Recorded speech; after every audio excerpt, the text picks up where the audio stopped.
Անուն Հոր եւ Որդու եւ Որդու Սրբո ամեն։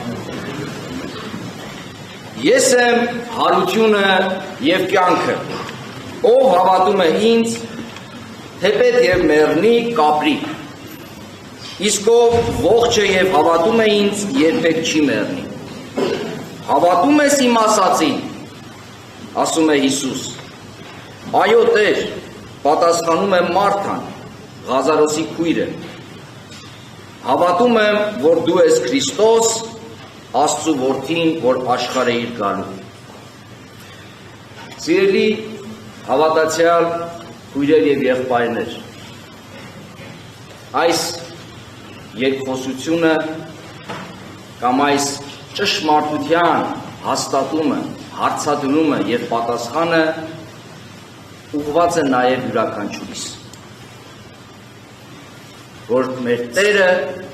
հարությունն է անձնավորված կյանքն է եւ ով հավատում է նրան, ընդունում է կյանք, հատկապես հավիտենական կյանք։ Եվ Տերը հարցնում է. հավատում ես։ Այդ պահին, երբ ասում էր հավատում ես, Մարիամի, Մարթայի եղբայրը գերեզմանոցում էր գտնվում, արդեն 4 օրյա հանգուցյալ եւ սկսվել էր նրա մարմնի փտումը։ Եվ Մարթան պատասխանում է. հավատում եմ Տեր, որ դու Քրիստոսն ես, Փրկիչը, Մեսիան։ Հավատում եմ, որ դու Աստծու որդին ես, որ աշխարհ ես եկել։ Այսինքն Աստծու որդին մարդ հեղացման ճանապարհով սուրբ ծննդյան դարձել է մարդու որդի։ Եվ Հիսուս Քրիստոսի անձի մեջ Աստված եւ մարդ միավորվել են, անշփոթ եւ անբաժանելի, որպեսզի մենք կյանք ունենանք։ Այսօր մենք հավաքվել ենք այս հոյակապ եկեղեցում տոներու սուրբ ծննդյան, այս 8 օրեքի մեջ ենք գտնվում, այս տոնը, սուրբ ծնունդ, որը կյանքի հաղթանակն է, ինչպես յուրաքանչյուր մանկան ծնունդ, որովհետև մեր կյանքը աչքի են գնում մահվան ծննդյան այս հերթականությամբ եւ հաջորդականությամբ, եւ ամեն անգամ, երբ մենք ծնունդ ենք ունենում, մեր կյանքը լցվում է ուրախությամբ, լցվում է հույսով, լցվում է ապրելու ցանկությամբ, լցվում է բարիքով, հեռանկար է մեր աչքի առջև բացվում։ Իսկ երբ տեղի ունենում սուրբ ծնունդը, որը եզակի ծնունդ է ամբողջ մարդկության պատմության մեջ, ինչու՞, որովհետև այս ծնունդը միայն պարզ զրոյից ծնունդ չէր, այլ Աստծո որդու մարդ հեղացումն էր։ Աստված մտնում է մեր իրականության մեջ, Աստված մտնում է մեր պայմանների մեջ, հավիտենական Աստված մտնում է ժամանակի մեջ, անսահման Աստված մտնում է սահմանի մեջ, փառավոր փառքի Աստված մտնում է մեր մարդկային դժվարության մեջ, մտնում է որպեսի բուժի մեզ, որ մեղքից վիրավոր ենք, որ մեղքով մահ կանացու ենք։ Դեռևս հին հույները,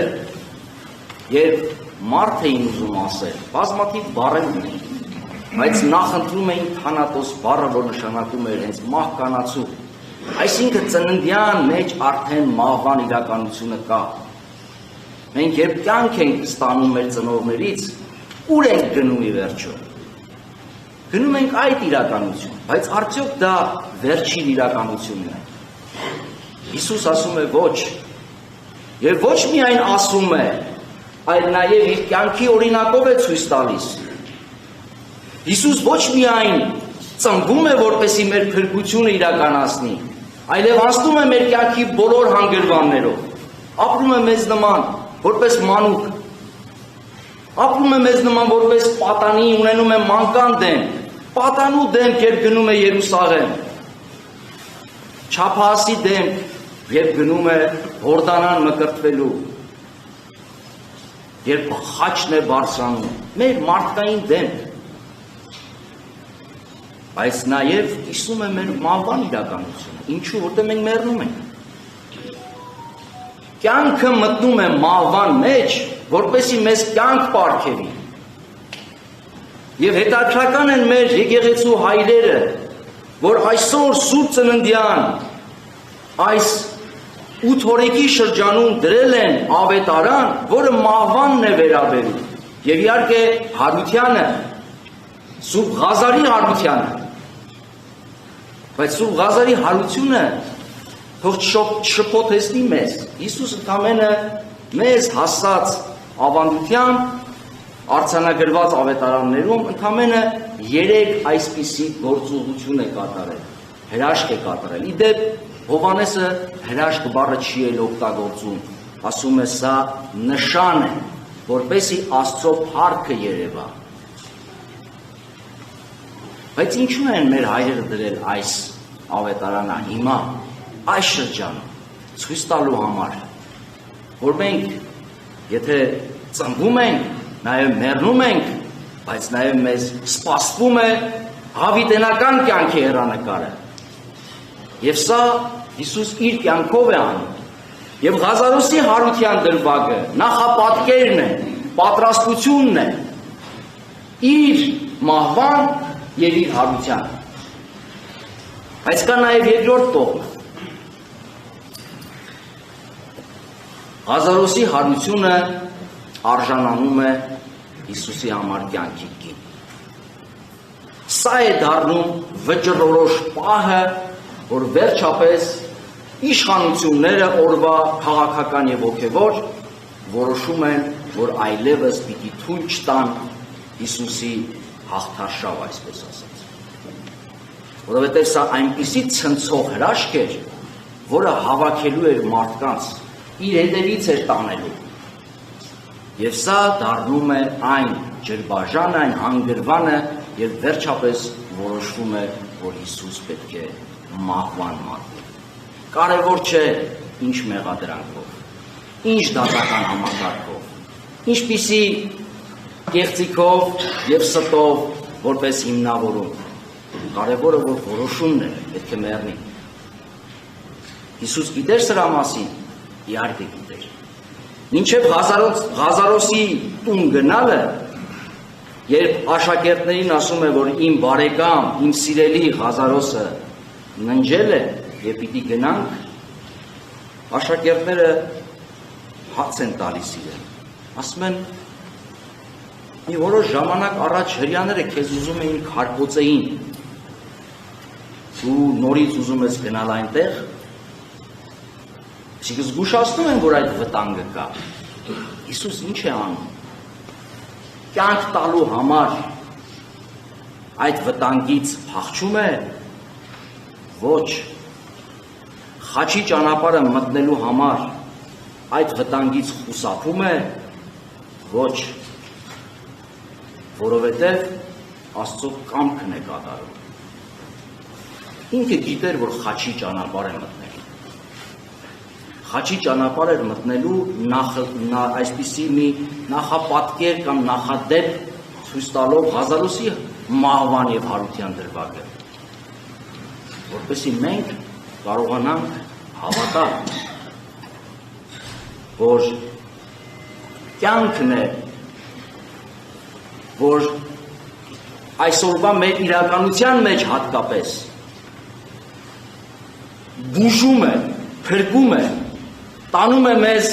լավագույն ուրախալի հեռանկարի, բայց այդ կյանքը պետք է վճարել։ Ոչ մի հաղթանակ առանց զոհաբերության չի լինի։ Հիսուս ինքն է ասում, տալիս է սիրո բանաձևը, ամենամեծ սերը այն է, երբ մարդ իր կյանքը պատրաստ է տալ իր բարեկամի համար, իր ընկերոջ համար, իր սիրելիի համար։